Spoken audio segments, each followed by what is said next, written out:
Privremeni rezultati su sljedeći. Prva je lista HDZ, KSS.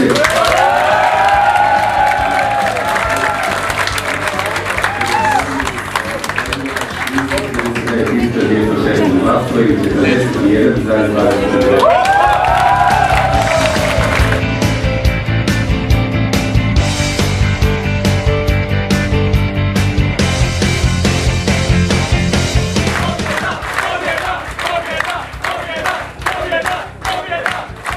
Hvala što ste se okupili u ovako velikom broju da zajedno označimo još jednu našu pobjedu.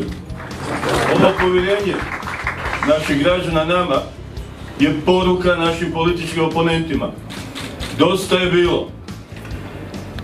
Dosta je bilo nerada. Dosta je bilo improvizacija. Prema tome mi idemo dalje. Naš sljedeći korak je pobjeda na predsjedničkim izborima, a nakon toga priprema, vrlo ozbiljna priprema za pobjedu na parlamentarnim izborima. Jer želimo preuzeti odgovornost za svoju domovinu. Zato jer ju volimo, zato jer želimo da se u njoj dobro i kvalitetno živi. Ne želimo doći na vlast zato da bismo dijelili sinekure. Želimo preuzeti vođenje države zato da bi se u našoj zemlji bolje živjelo i da naša mladež ne bi iseljavala iz ove prekrasne naše Hrvatske domovine. Prema tome,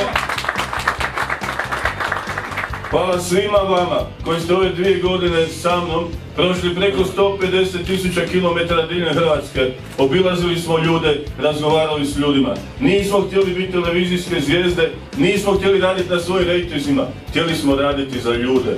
Htjeli smo raditi za ljude i tako ćemo nastaviti da ih